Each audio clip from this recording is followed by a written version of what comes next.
So I met Diego. I'd heard about Identity and Diego as their executive director.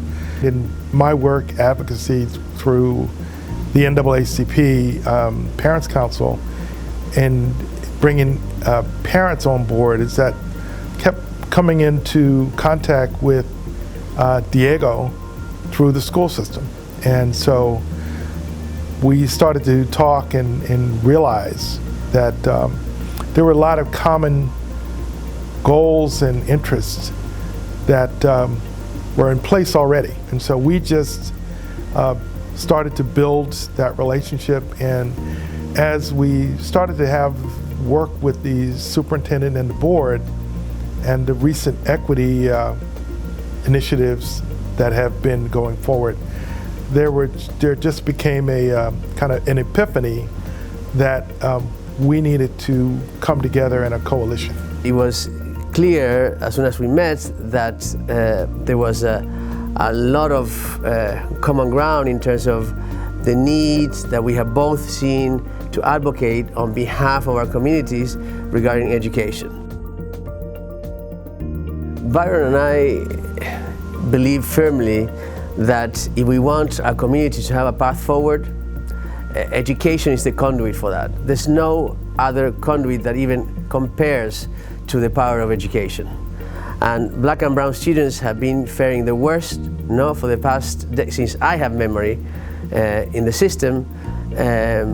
And education has to do with the school to prison pipeline. Education is a huge social determinant of health. When we talk about civic engagement, people do not engage civically, if they're poor, if they're not a key part of our society. So if we wanted to lift Black and brown, education had to be the place where we started. We've seen an aggregate. We've heard Montgomery County Public Schools talk about it's one of the top schools. It was a Baldrige Award winner. It was one of the more successful large school districts in the country.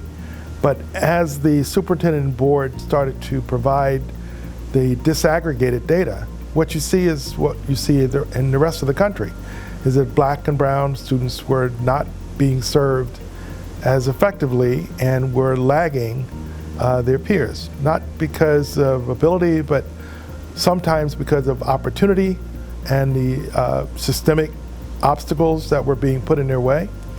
And other times, just a cumulative effect of decades and decades of underinvestment and being deprioritized. To me, the answer is simple. A, we want to build upon what the superintendent and the school board have already done, and they have done phenomenal work. Second, because we as Black and brown have a much higher bar when it comes to advocacy. We have known these issues for a long time, and we have advocated based on anecdotes.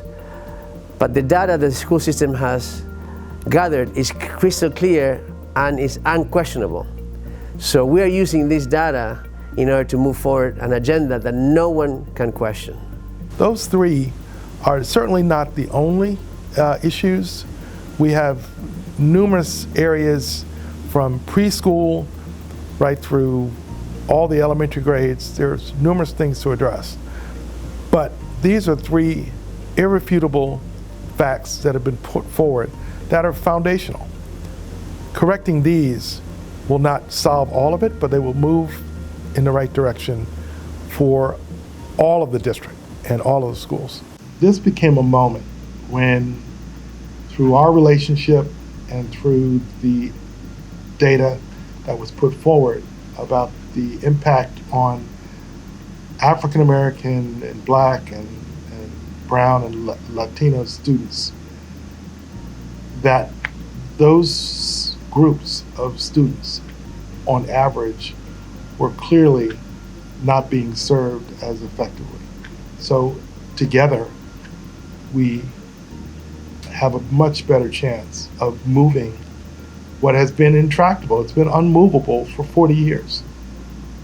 And we in the Latino community know that we stand in the shoulders of giants. No? African American community, the ancestors you talk about, are the trailblazers, and we could not be doing the work that we're doing today had it not been for the work that they have been doing for decades. So we, as a community, acknowledge, respect, and admire the work that they've done.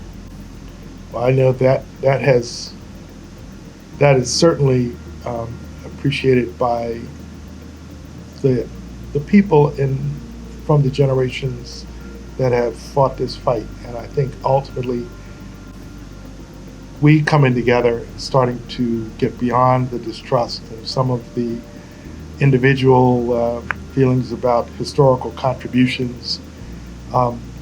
Looking forward, our path is bound together. Exactly. Black and brown together. Yeah.